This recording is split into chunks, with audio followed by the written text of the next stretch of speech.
Chapter 8 of The Quest of the Sacred Slipper by Sax Rohmer. Chapter 8 The Violet Eyes Again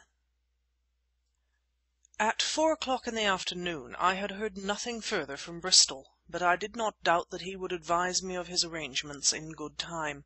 I sought by hard work to forget for a time the extraordinary business of the stolen slipper, but it persistently intruded upon my mind. Particularly my thoughts turned to the night of Professor Deeping's murder, and to the bewitchingly pretty woman who had warned me of the impending tragedy. She had bound me to secrecy, a secrecy which had proved irksome, for it had since appeared to me that she must have been an accomplice of Hassan of Aleppo.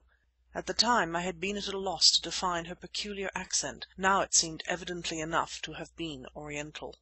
I threw down my pen in despair, for work was impossible, went downstairs, and walked out under the arch into Fleet Street. Quite mechanically I turned to the left and, still engaged with idle conjectures, strolled along westward.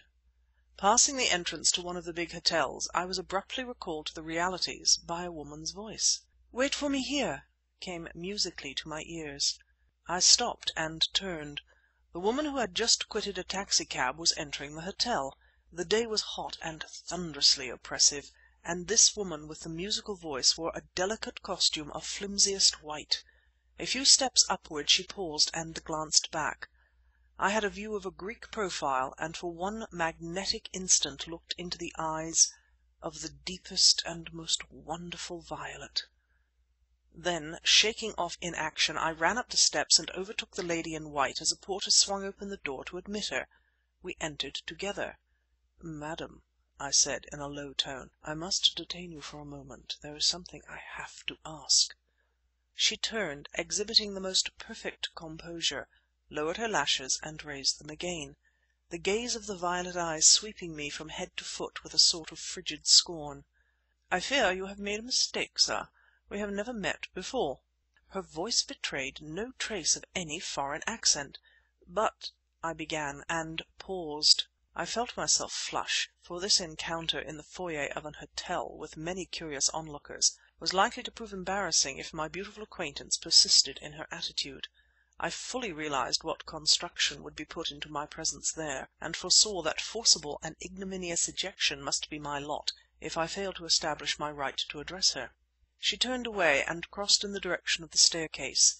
A sunbeam sought out a lock of hair that strayed across her brow, and kissed it into a sudden glow like that which lurks in the heart of a blush rose. That wonderful sheen, which I had never met with elsewhere in nature, but which no artifice could lend, served to remove my last frail doubt which had survived the evidence of the violet eyes. I had been deceived by no strange resemblance. This was indeed the woman who had been the harbinger of Professor Deeping's death. In 3 strides I was beside her again. Curious glances were set upon me, and I saw a servant evidently contemplating approach, but I ignored all save my own fixed purpose. "You must listen to what I have to say," I whispered. "If you decline, I shall have no alternative but to call in the detective who holds a warrant for your arrest." She stood quite still, watching me coolly. "I suppose you would wish to avoid a scene?" I added. "You have already made me the object of much undesirable attention," she replied scornfully. "I do not need your assurance that you would disgrace me utterly. You are talking nonsense, as you must be aware, unless you are insane. But if your object be to force your acquaintance upon me, your methods are novel, and under the circumstances effective. Come, sir, you may talk to me for 3 minutes." The musical voice had lost nothing of its imperiousness, but for one instant the lips parted, affording a fleeting glimpse of pearl beyond the coral. Her sudden change of front was bewildering. Now she entered the lift and I followed her. As we ascended side by side I found it impossible to believe that this dainty white figure was that of an associate of the Hashishin, that of a creature of the terrible Hassan of Aleppo. Yet that she was the same girl who, a few days after my return from the East, had shown herself conversant with the plans of the murderous fanatics was beyond doubt. Her accent on that occasion clearly had been assumed. With what object I could not imagine. Then, as we quitted the lift and entered a cosy lounge, my companion seated herself upon a Chesterfield, signing to me to sit beside her. As I did so she lay back smiling, and regarding me from beneath her black lashes. Thus, half veiled, her great violet eyes were most wonderful. "Now, sir," she said softly, "explain yourself." "Then you persist in pretending that we have not met before?" "There is no occasion for pretence," she replied lightly, and I found myself comparing her voice with her figure with her face, and vainly endeavouring to compute her age. Frankly, she was bewildering, this lovely girl who seemed so wholly a woman of the world. "This fencing is useless." "It is quite useless. Come, I know New York, London, and I know Paris, Vienna, Budapest. Therefore I know mankind. You thought I was pretty, I suppose? I may be; others have thought so. And you thought you would like to make my acquaintance without troubling about the usual formalities? You adopted a singularly brutal method of achieving your object, but I love such insolence in a man. Therefore I forgave you. What have you to say to me?" I perceived that I had to deal with a bold adventuress, with a consummate actress who, finding herself in a dangerous situation, had adopted this daring line of defence, and now by her personal charm sought to lure me from my purpose.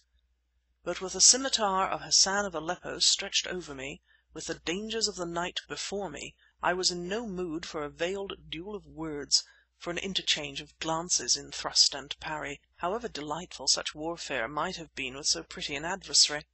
For a long time I looked sternly into her eyes, but their violet mystery defied, whilst her red-lipped smile taunted me.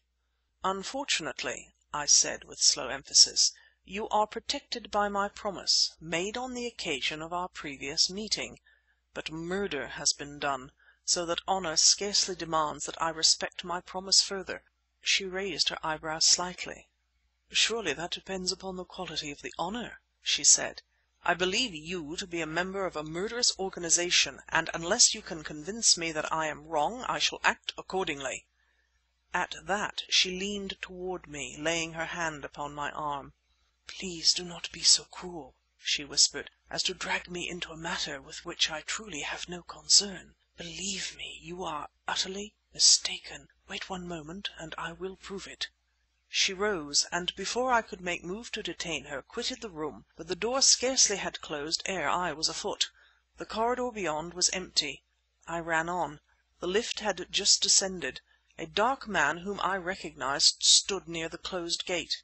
"Quick!" I said. "I am Cavanagh of the Report. Did you see a lady enter the lift?" "I did, Mr. Cavanagh," answered the hotel detective, for this was he. In such a giant inn as this I knew full well that one could come and go almost with impunity, though one had no right to the hospitality of the establishment, and it was with the premonition respecting what his answer would be that I asked the man, "Is she staying here?" "She is not. I have never seen her before." The girl with the violet eyes had escaped, taking all her secrets with her. Chapter 9.